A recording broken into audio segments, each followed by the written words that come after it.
Hey everyone, it's Alan over at Cobblers Plus. In today's video, we're going to be working on these RedWing Iron Rangers 8085 copper color. We're going to be breaking them down, and we're going to put, as you can see in the thumbnail, an interesting sole for these awesome boots.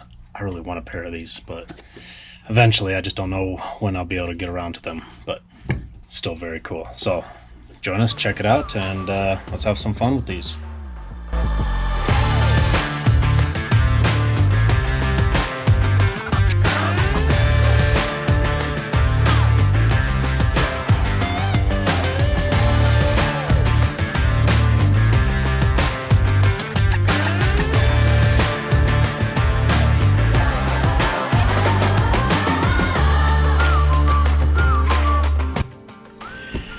Alright, so we're just going to go ahead and jump into the breakdown. Basically, I'm going to go ahead and fast forward through it. I've done a few Iron Rangers before as far as videos go. They're pretty basic, but if you want to enjoy it, sit back, relax, play some music. I've been experimenting with that a little bit here and there. And yeah, so let's start breaking it down.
Alright everyone, so I've got everything kind of cleared out as much as I can. The more I'm going to pick at this cork, the more time it's just going to take. So I'm going to have to sand that out. There's a part where the gemming, this right here, that's the part that gets glued to the leather footbed or insole in other words, and it's come unglued. I'm going to make sure to glue that down, clean up that shank area. The shank is intact, but it's better to leave these ones in usually because that material right there that they use on there, it's stuck in there pretty good, and when you start pulling on it, it just rips apart and it becomes a bigger mess.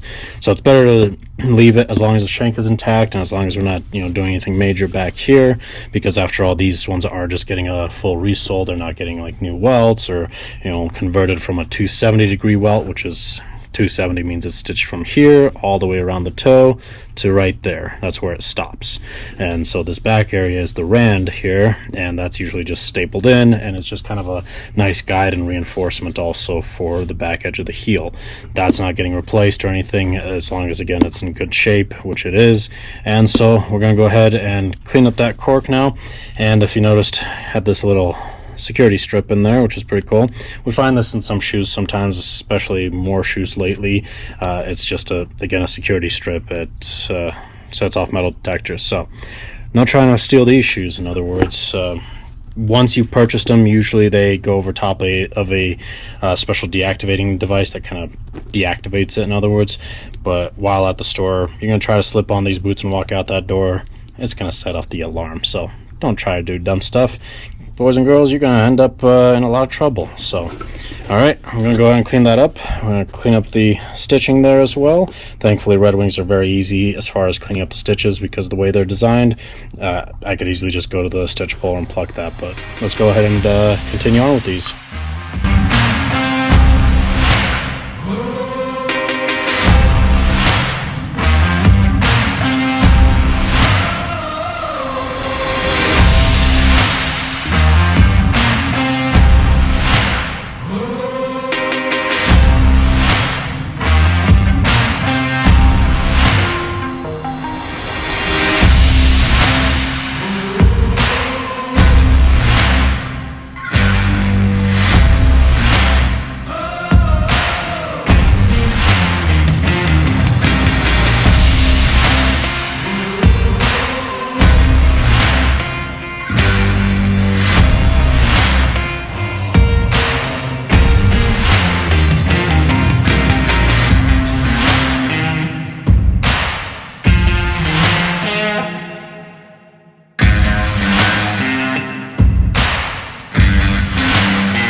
Alright everyone, so right now I'm working on reconditioning the leather uppers. We're just about done with these things, as you can tell here.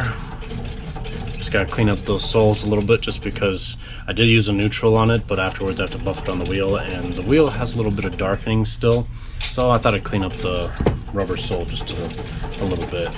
So for those of you who might be wondering as far as what kind of products to use on leather like this is an oiled leather. If you don't know how to identify your oiled leather, just grab a side from the inside like that. When you press out, you can see that it lightens up right there. See, it's nice and dark right here. As soon as I press from the inside, it starts lightening back up. So that's what you want to keep an eye out for. If it's an oiled leather, you want to try avoiding products that use waxes in them. There's only a few products that I would ever use that may have some waxes in it, but it's emulsified so much, or they use an emulsifier, in other words, in it, that say if they use beeswax, like say Mubas for example, they have that wax broken down so soft and everything, and it doesn't dry to that kind of degree where it's going to crack.